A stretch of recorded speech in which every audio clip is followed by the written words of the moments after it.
nome é Miriam Cristóvão, eu tenho 43 anos e fui criada na favela da Rocinha, aqui no Rio de Janeiro, capital.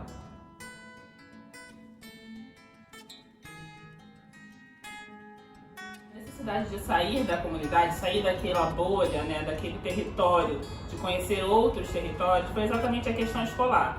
Eu consegui fazer o ensino primário dentro da própria Rocinha, mas o ensino médio na época não tinha. E aí a gente vai para bairros vizinhos. Eu fui para o bairro vizinho e depois para um bairro um pouquinho mais longe, que era Copacabana.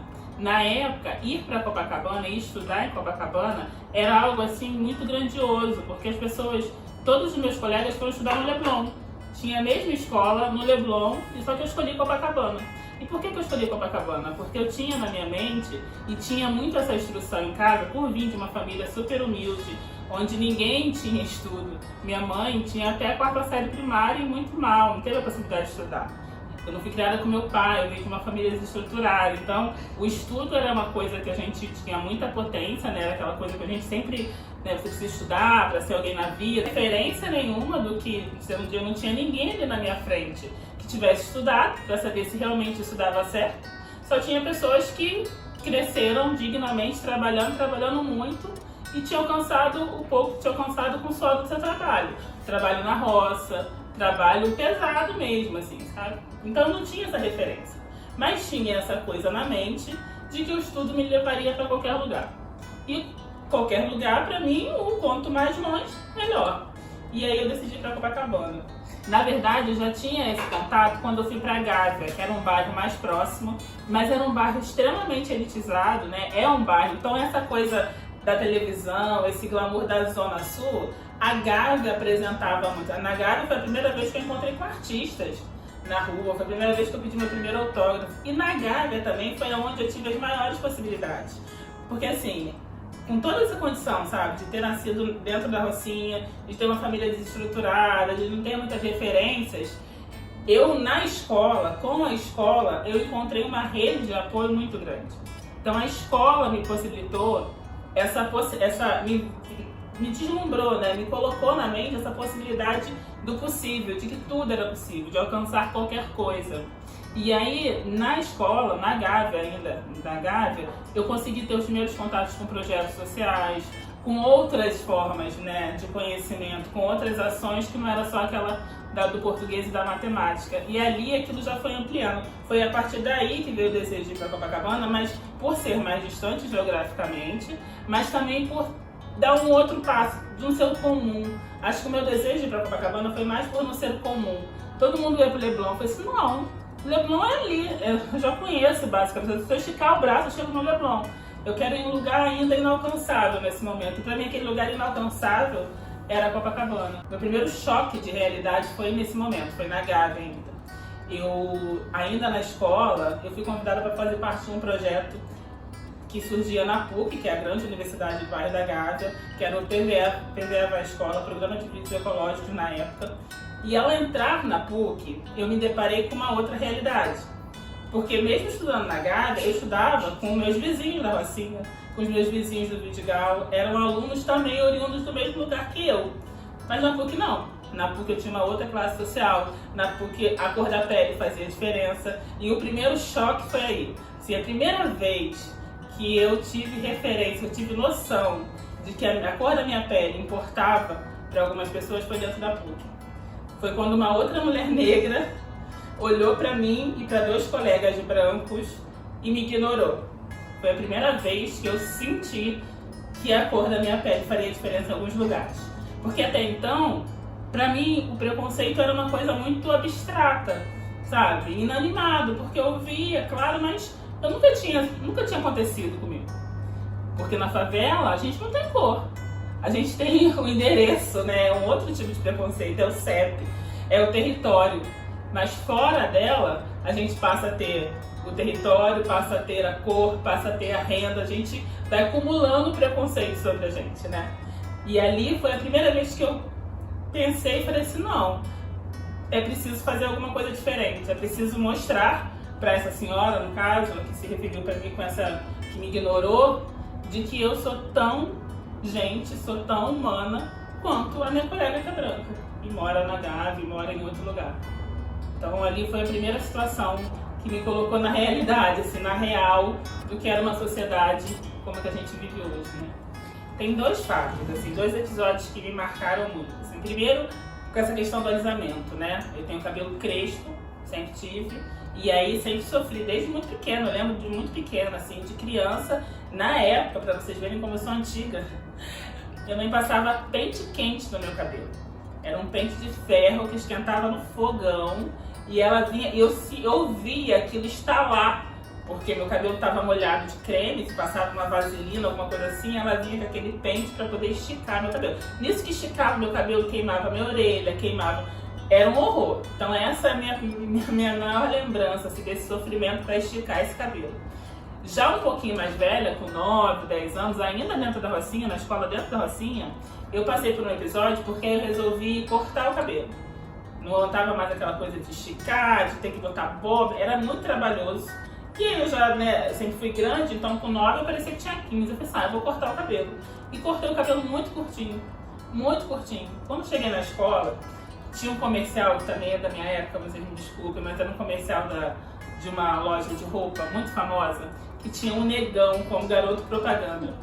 Era o Abuse e Use, cara. Primeira coisa que eu entrei na escola, não sei aonde eles conseguiram uma folha de revista com a foto, com a propaganda, me enviaram como carta, e fizeram isso durante semanas, me chamando de Abuse e Use, me enviando cartas com, sabe, me zoaram a semana inteira na escola por causa daquele cabelo curto de uma mulher negra, grande, e o tal bullying, né, que a gente chama hoje. Foram os dois episódios mais marcantes, assim. Meu desejo era passar despercebida, e o tiro saiu completamente pela culatra, porque a partir desse episódio eu fiquei conhecida na escola. E aí o que eu fiz? E aí eu acho que já comecei a ter uma certa sagacidade nesse momento. Já que eu tinha a popularidade, eu resolvi usar ela de outra forma. Eu sempre fui muito estudiosa, sempre gostei de estudar. Por ser muito tímida, eu não tinha muito... Eu tinha relacionamento, tinha amigos, assim, eu sempre fui muito sociável. Apesar de ser muito tímida, eu sempre me relacionei muito bem, sempre fiz grandes amizades. E é fácil também quando a gente está na comunidade, porque é o seu primo, a sua prima, né? A gente cresce junto. Então eu nunca tive problema de socializar. Mas esse episódio do Abuse e Use, esse episódio do bullying, foi muito ruim, sabe? Eu sofri mesmo porque a ideia era passar despercebida e eu acabei chamando muita atenção de uma escola inteira. Aí o que eu fiz? Resolvi direcionar essa popularidade para a questão do estudo. E aí comecei a arrumar grupos de estudo. Na mesma época, tive um concurso de redação na escola que foi assim um ícone também na minha vida. A gente tem hoje nas comunidades regiões administrativas, né, chamadas RAs. E naquela época era um governo que tentava valorizar essa questão da educação dos jovens da comunidade. E aí teve um concurso de redação, nível Rio de Janeiro, sabe? Estado todo. Teve um concurso de redação para eleger um administrador mirim para cada uma dessas localidades. E aí a gente tinha que fazer uma redação dizendo que se a gente fosse administrador, o que a gente faria de melhoria para aquela comunidade. E a minha redação foi a vencedora. Eu ganhei esse concurso, nessa mesma época do episódio do Abuse e Use. Então eu fiquei assim, não fiquei só a popular, aquela que eles apontam como a maior, porque eu era realmente a maior da turma, se bobear a maior da escola na época, mas fiquei como a referência daquela menina que estuda, que tem boas ideias, que sabe, tanto que na época a gente fazia fila para entrar na sala, né? A gente tinha que cantar o hino, aquelas coisas todas.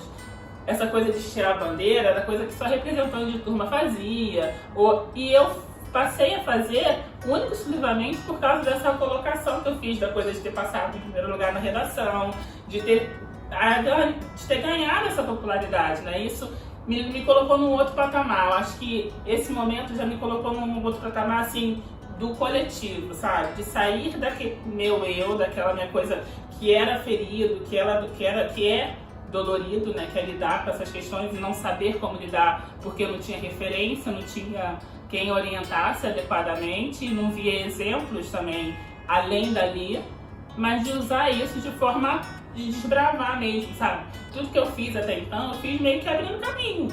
E foi com esse curso de redação, e foi com o projeto na Gávea, e foi descobrindo que era possível e fazendo. O grande anzol da minha vida, assim, o grande lance foi realmente esse projeto lá da PUC, que é o que dá origem à ONG hoje, né, a qual eu ainda trabalho, que é esse PVA vai à escola. Ali, acho que ali foi a grande pescada mesmo, sabe? Onde eu fui alçada para uma sociedade mais igualitária, para uma sociedade mais justa, para uma sociedade onde que a educação e a atenção ao jovem e adolescente, principalmente em situação de risco, era primordial. Então dali eu fui fisgada com esse bichinho, sabe? Com essa coisa de que a gente pode fazer a diferença. Eu comecei muito cedo, né, nesse projeto, eu tinha 15 anos na época. Não fiquei nele mais tempo por causa da questão financeira mesmo. Chegou um momento que você precisa trabalhar, ganhar dinheiro, né? Mesmo a educação sendo a sua prioridade, você precisa trabalhar. E era essa a minha realidade, eu precisava trabalhar. E aí eu fui trabalhar, saí um pouco do projeto, mas já tinha todas aquelas ideias, já tinha todas aquelas pessoas, já tinha sido banhada meio por todas essas informações.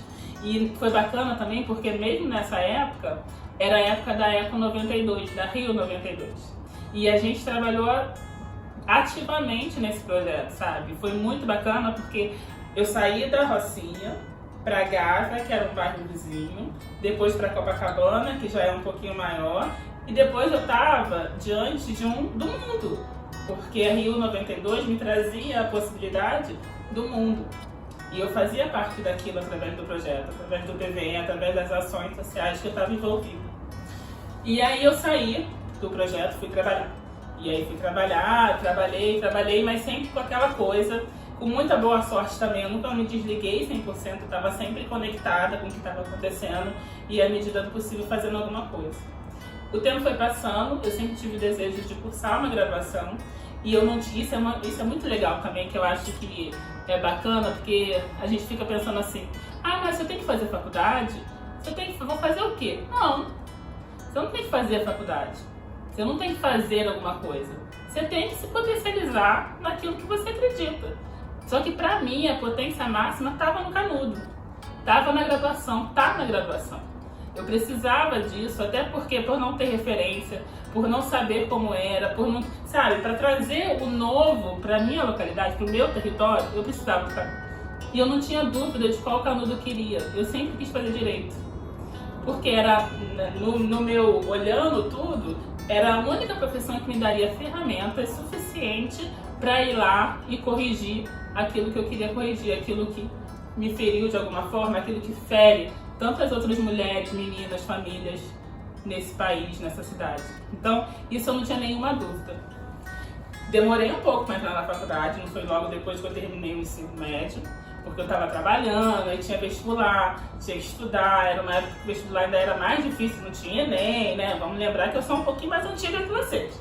Não tinha Enem e tal, mas uns 3 anos depois veio o Enem e veio a possibilidade de bolsa nas universidades particulares através do ProUni, dos programas de financiamento estudantil. E aí eu passei, entrei numa faculdade particular com bolsa do ProUni para cursar Direito. E assim fiz. Estou concluindo a faculdade agora no próximo ano. Demorou um pouco mais do que deveria, porque nesse meio tempo muita coisa acontece, né? Porque apesar da gente ter grandes objetivos, traçá-los, o percurso deles nem sempre é uma linha reta. E também tá tudo certo. É difícil, mas tá tudo certo. Acho que é importante a gente alcançar e chegar lá no seu objetivo final. Acho que essa é o grande mote, sabe? É mostrar que você não é fracassada porque você demorou mais 2, 3, 4. Não. Você alcançou o seu objetivo. Você chegou lá. E é isso que importa, sabe? Eu tô nessa fase de chegar no meu objetivo no próximo ano, bem no finalzinho.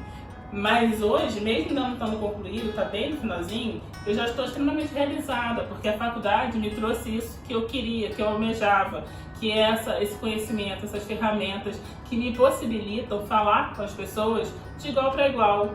Então hoje, mesmo maciçamente tendo a questão da cor da minha pele, do lugar da onde eu venho, da minha conta bancária, o meu conhecimento, aquilo que eu trago de postura, sobressai tudo isso.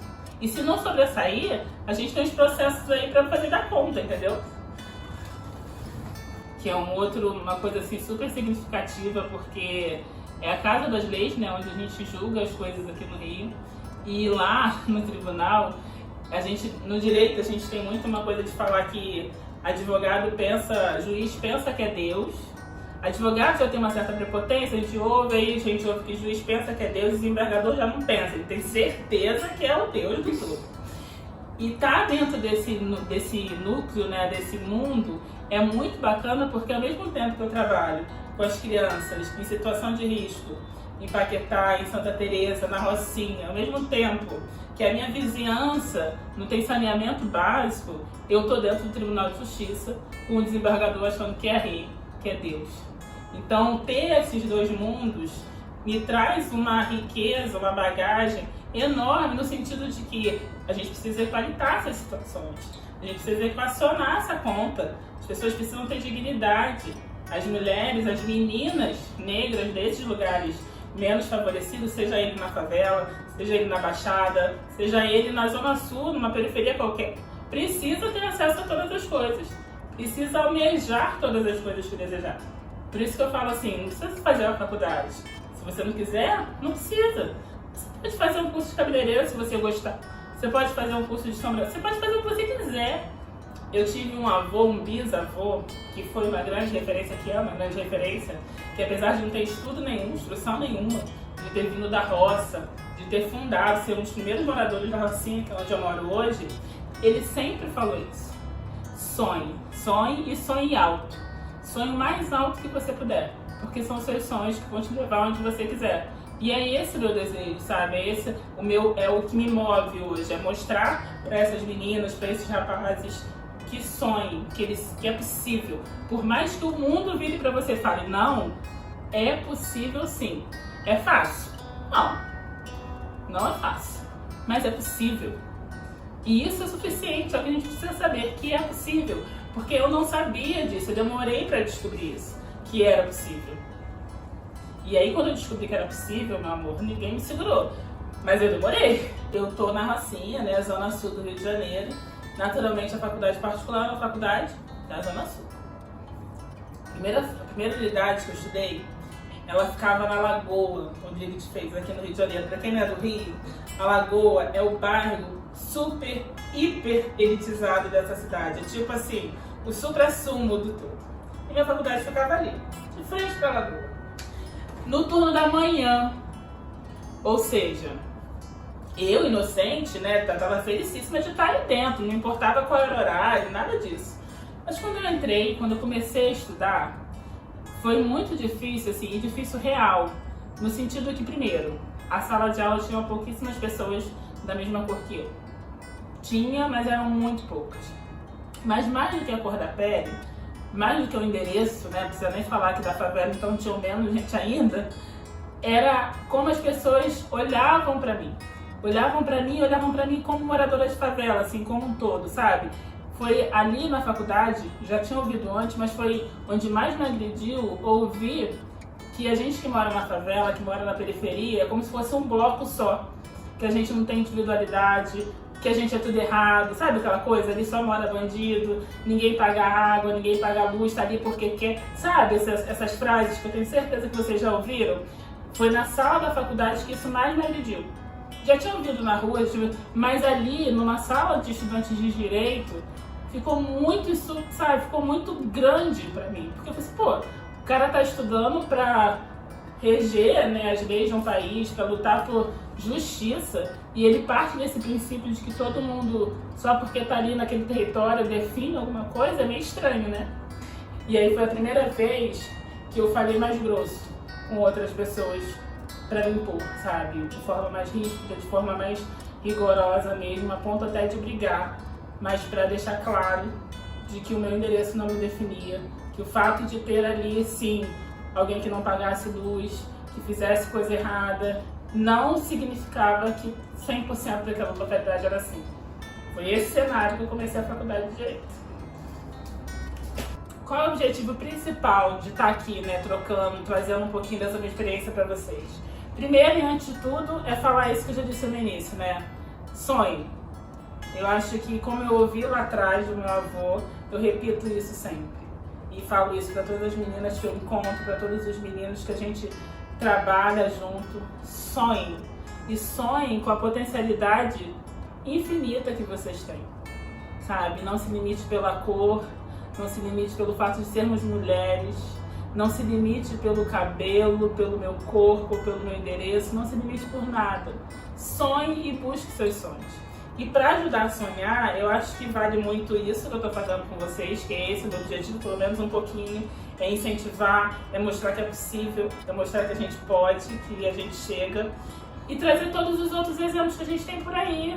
A gente tem mulheres grandiosíssimas, que são da nossa cor da pele, sabe? Que vieram dos mesmos lugares que a gente e conseguiram se destacar, conseguiram ser realmente reconhecidas no Brasil e no mundo. Então peguem essas mulheres que hoje a gente consegue visualizar e falar com mais frequência do que na minha época, que hoje a gente tem mais referências, se agarrem a essas imagens e vão pra frente.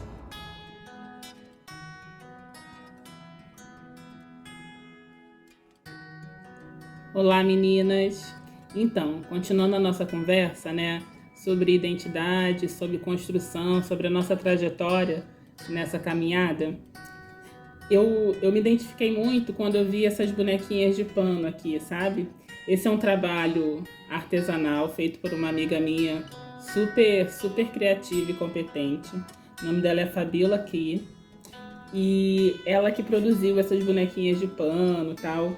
Mas ao ver essas bonequinhas, eu me remeti muito ao que a gente dialogou no vídeo anterior, né, no início da nossa conversa, sobre essa coisa da gente construir, né, da gente se construir nessa trajetória enquanto mulher, enquanto menina, enquanto negra, né, enquanto moradora de favela, de baixada, né, da periferia. E essas bonequinhas acho que traduz muito essa nossa construção. Por isso que eu fiz questão de trazê-la para vocês, principalmente porque elas partem, né? Elas são lindas, como vocês podem ver, né? Elas são variadas, diversas e são bem bacanas. E a construção delas parte daquilo que a gente nem imaginaria que poderia se transformar num produto tão bacana. Assim, a Fabiola construiu essas bonecas através de retalhos. Então, restos de pano, pedacinhos de pano, de linho, de tecido, coisas que a gente pode fazer manualmente e que dá a condição, dá a possibilidade da gente produzir da forma que a gente quiser. Que é muito isso que eu quero passar para vocês, né? A gente pode ser exatamente aquilo que a gente quiser ser. Assim como essas bonecas, né? A partir de um material diverso, eu posso construir a boneca no formato que eu quiser. Ela pode ter um vestido mais escuro, um cabelo multicolorido, como pode estar toda de branco, com a sua bolsinha, meio tipo estilo de noiva. Ela pode ser e estar como eu quiser, como ela quiser.